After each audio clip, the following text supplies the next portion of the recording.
ஆண்டவராக இயேசு கிறிஸ்துவின் நாமத்திற்கு மகிமை உண்டாவதாக. இந்த நல்ல நாளிலே உங்கள் யாவரையும் நான் வாழ்த்துகிறேன். இந்த நாளின் தியானத்திற்கு என்று தெரிந்து கொள்ளப்பட்ட வேத பகுதி லூக்கா சுவிசேஷம் 6ஆம் அதிகாரம் 48ஆம் வசனம். Luke chapter 6 verse 48. ஆழமாய் தோண்டி கற்பாறையின் மேல் அஸ்திபாரம் போட்டு வீடு கட்டுகிற மனுஷனுக்கு ஒப்பாயிருக்கிறான். பெருவெள்ளம் வந்து நீரோட்டம் அந்த வீட்டின் மேல் மோதியும் அதை அசைக்கக்கூடாமற் போயிற்று. ஏனென்றால் அது கண்மலையின் மேல் அஸ்திபாரம் போடப்பட்டிருந்தது. ஆமென். பிரியமானவர்களே, நான் வாசிக்க கேட்டதான இந்த வார்த்தைகள் இயேசுவானவர் சொன்ன ஒரு சம்பவம், ஒரு ஓமை சம்பவம். ஆண்டவர் இந்த ஓமையை சொல்லுகிறார். இந்த இடத்துல கற்பாறையின் மேல் கட்டினவன், மணலின் மேல் கட்டினவன், புத்தி உள்ள மனுஷன், புத்தி இல்லாத மனிதன் என்று சொல்லி வெவ்வேறாக பிரித்து இந்த ரெண்டு மனிதர்கள் யார் என்பதை இங்கே ஆண்டவர் பிரித்து விளக்கி காண்பிக்கிறதை நாம் பார்க்கிறோம். இந்த புத்தி உள்ள மனுஷன், விவேகமுள்ள மனிதன், அவன் யார் என்று நாம் பார்க்க கர்த்தர் இந்த காலை வேளையில் நமக்கு உதவி செய்வாராக. இந்த ஓமை கதையை நாம் யாவரும் அறிந்திருக்கிறோம். சிறு பிள்ளைகளுக்கு நாம் இதை சொல்லிக் கொடுப்போம், பாடலாக சொல்லிக் கொடுப்போம். இதை நாம் சண்டே ஸ்கூல் பிள்ளைகளுக்கு, விபிஎஸ்ல வரக்கூடிய பிள்ளைகளுக்கெல்லாம் இதை நல்லா சொல்லிக் கொடுப்போம். ஆனால் இது நம்முடைய வாழ்க்கையில் எந்த அளவுக்கு இது அபியாசப்படுத்தப்பட்டு இருக்கிறது என்பதை நோக்கி பார்க்க தேவன் இந்த காலை வேளையில் நமக்கு உதவி செய்வாராக. இங்கே யார் அந்த மனிதன்? ஆழமாய் தோண்டி கற்பாறையின் மேல் அஸ்திபாரம் போட்ட மனிதன் யார் என்று நான் பார்க்கும் பொழுது 47ஆம் வசனத்தில் சொல்கிறாரு, என்னிடத்தில் வந்து என் வார்த்தைகளை கேட்டு அவைகளின்படி செய்கிறவன் என்று நான் பார்க்கிறோம். அந்த மனுஷன்தான் ஆழமாய் தோண்டி கற்பாறையின் மேல் அஸ்திபாரம் போட்டு வீடு கட்டுகிற மனுஷனுக்கு ஒப்பாயிருக்கிறான். அந்த வீடு அசைக்கப்படாத ஒரு வீடு. அப்போ இன்றைக்கு பிரியமானவர்களே, இந்த 47ஆம் வசனத்தில் சொன்ன அந்த பகுதியை நாம் இன்றைக்கு செய்கிறோமா? நாம் இன்றைக்கு புத்தி உள்ள மனிதனாக இருக்கிறோமா அல்லது புத்தி இல்லாதவர்களாக இருக்கிறோமா என்பதை நம்மை நாமே நிதானித்து பார்க்க இந்த காலை வேளையிலே தேவன் நமக்கு உதவி செய்வாராக. இன்றைக்கு நாம் திரளான வார்த்தைகளை கேட்டுக்கொண்டிருக்கிறோம், திரளான வார்த்தைகளை கேட்கிறோம், நல்லது, தவறில்லை. ஆனால் நாம் கேட்கிற வார்த்தைகள், படிக்கிற வார்த்தைகள், நம்முடைய வாழ்க்கையில் அவைகளை நாம் அபியாசப்படுத்துகிறோமா? அந்த வார்த்தைகளை கேட்டு அவைகளின்படி செய்கிறோமா என்பதை தான் நாம் நோக்கி பார்க்க வேண்டும். அப்படி செய்கிற மனுஷன்தான் ஆழமாய் தோண்டி கற்பாறையின் மேல் அஸ்திபாரம் போட்ட மனுஷனுக்கு ஒப்பனையாக இருக்கிறான்.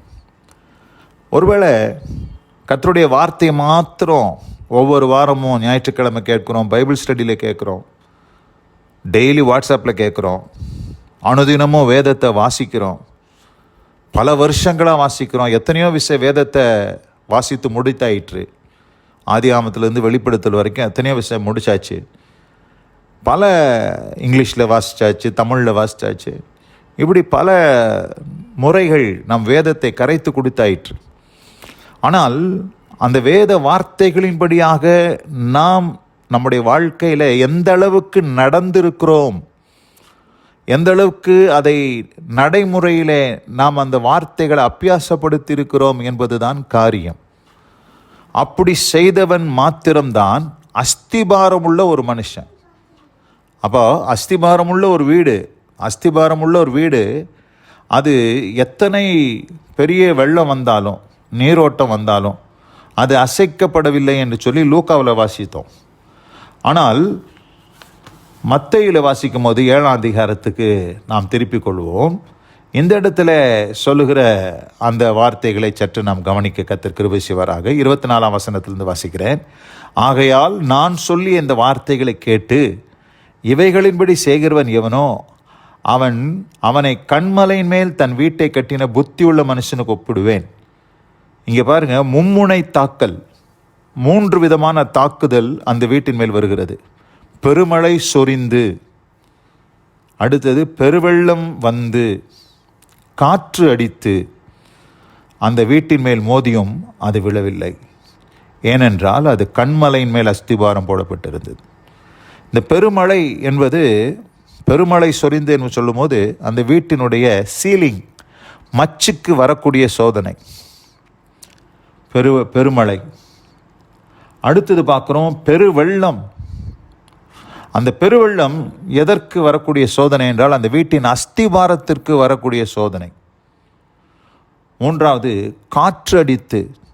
இந்த காற்று எதற்கு வரக்கூடிய சோதனை என்றால் நாலா பக்கம் இருக்கிற சுவர், அந்த வீட்டினுடைய சுவருக்கு வரக்கூடிய சோதனை. மும்முனை தாக்கல். இந்த மும்முனை தாக்கலிலும் இந்த வீடு அழியாமல் நிலைத்திருந்ததற்கு காரணம் என்ன என்று நாம் பார்க்கும் பொழுது அது கர்த்தர் சொல்லிய வார்த்தைகளை கேட்டு அவைகளின்படி செய்தவனுடைய வாழ்க்கை அப்படிப்பட்ட நிலைத்திருக்கக்கூடிய வாழ்க்கையாக இருக்கும். இந்த பெருமழை என்பது, பெருவெள்ளம் என்பது,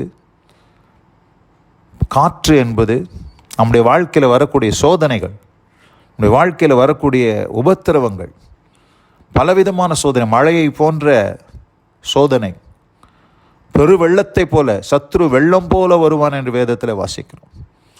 பலவிதமான காற்றுகளை குறித்து நாம் வேதத்தில் வாசிக்கிறோம். காற்றுகள், அந்த காற்றுகள் அசுத்த ஆவிகளுக்கு ஒப்பனையாக இருக்கிறது. காற்றடிக்குது, அசுத்த ஆவிகளுடைய சீற்றம் அது அந்த குடும்பமாகி அந்த வீட்டின் மேல் மோதுகிறது.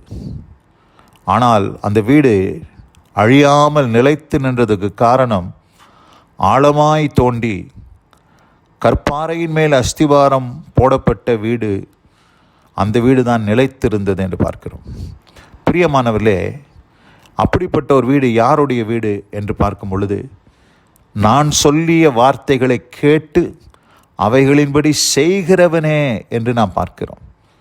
அப்போ இன்றைக்கு இந்த அருமையான இந்த நல்ல நாளிலே நாம் கர்த்தருடைய வார்த்தைகளை கேட்டு அதன்படி செய்கிறவர்களாய் இருந்தால் மாத்திரம்தான் உங்களுடைய குடும்பமாகிய அந்த வீடு ஒரு கண்மலையின் மேல் கட்டப்பட்ட வீட்டை போல, ஆழமாய் தோண்டி அஸ்திபாரம் போடப்பட்ட வீட்டை போல இருக்கும் என்பதில் எந்த சந்தேகமில்லை. இல்லை என்று சொன்னால் உங்களுடைய வாழ்க்கை மணலின் மேல் கட்டப்பட்ட வீட்டை போல அந்த வீடு காணப்படுகிறது. 26ஆம் வசனம் மத்தேயு 7:26 சொல்லுது, நான் சொல்லிய இந்த வார்த்தைகளை கேட்டு இவைகளின்படி செய்யாதிருக்கிறவன் எவனோ அவன் தன் வீட்டை மணலின் மேல் கட்டின புத்தி இல்லாத மனுஷனுக்கு ஒப்பிடப்படுவான். பெருமழை சுரைந்து பெருவெள்ளம் வந்து காற்று அடித்து அந்த வீட்டின் மேல் மோதின போது அது விழுந்து முழுவதும் அழிந்தது என்றார். பிரியமானவர்களே, அழிந்து போகக்கூடிய ஒரு வாழ்க்கையை தேவன் நமக்கு கொடுக்கவில்லை. நம்முடைய வாழ்க்கை நிலைத்திருக்கக்கூடிய வாழ்க்கையாக இருக்க வேண்டும் என்று சொன்னால் நாம் செய்யத்தக்கதான ஒரே ஒரு காரியம், ஆழமாய் தோண்டி கற்பாறையின் மேல் அஸ்திவாரம் போடப்படுகிற அனுபவம் நமக்கு உண்டாகும். நம்ம கிறிஸ்தவ வாழ்க்கையில் அது உண்டாக வேண்டும். அந்த அனுபவம் என்ன? தேவனுடைய வார்த்தைகளை கேட்டு அதன்படி செய்கிறதே அன்றி வேறொன்றும் இல்லை. இன்றைக்கு ஒருவேளை இந்த செய்தியை கேட்டுக்கொண்டிருக்கிற அன்பான சகோதரி சகோதரியே, நீங்கள் தேவனுடைய வார்த்தையை கேட்டு அதன்படி செய்கிறவர்களாய் இருப்பீர்களானால் நீங்கள் புத்தி உள்ள மனிதர்களாய் ஆழமாய் தோண்டி கற்பாறையின் மேல் அஸ்திபாரம் போட்டு நிலைத்திருக்கிற ஒரு வீடாய் உங்களுடைய வீடு நிலைத்திருக்கும் என்பதில் எந்த சந்தேகமில்லை. இந்த வார்த்தைகளை கேட்ட ஒவ்வொருவரையும் கர்த்தர் ஆசீர்வதித்து அப்படிப்பட்ட அனுபவத்தில் வழி நடத்தி காப்பாராக. God bless you all. Amen, amen. நாம் செபிப்போம். எங்கள் அதிகமாய் நேசிக்கிற எங்கள் அன்பின் பரலோக பிதாவே, நாங்கள் தியானிக்க கேட்ட இந்த வார்த்தையின்படி என்னிடத்தில் வந்து என் வார்த்தைகளை கேட்டு அவைகளின்படி செய்கிறவன் யாருக்கு ஒப்பாயிருக்கிறான் என்று உங்களுக்கு காண்பிப்பேன் என்று இயேசுவானவர் ஆழமாய் தோண்டி கற்பாறையின் மேல் அஸ்திபாரத்தை போட்ட ஒரு மனுஷனுக்கு ஒப்பிட ஆண்டவர் அந்த இடத்துல காண்பித்ததை நாம் தியானித்தோம். தர்மியான இந்த நல்ல நாளிலும் நம்முடைய வாழ்க்கையில் நாமும் அப்படிப்பட்ட ஒரு மனிதனாய் புத்தி உள்ளவர்களாய் நாம் வாழ்ந்து ஆழமாய் தோண்டி கற்பாறை ஆகிய கிறிஸ்துவின் வார்த்தையின் மேல் நம்முடைய வாழ்க்கையை கட்டினவர்களாய் நிலைத்திருக்க கர்த்தர் நமக்கு கிருபை செய்வாராக. நம்முடைய வாழ்க்கையில் வரக்கூடிய மும்முனை தாக்கல், பெருமழை சொரிந்து பெருவெள்ளம் வந்து காற்று அடித்தாலும் அந்த வீடு நிலைத்திருந்தது என்று பார்க்கிறோம். அதுபோல நிலைத்திருக்கும் வீடாக இந்த வசனத்தை கேட்ட பிள்ளைகள் ஒவ்வொருத்தருடைய வாழ்க்கையிலும் அப்படிப்பட்ட அனுபவத்தை உண்டு பண்ணித்தார். ஆசீர்வதியும். இயேசு கிறிஸ்துவின் வல்லமை மிகுந்த நாமத்தில் பிதாவே. ஆமேன், ஆமேன்.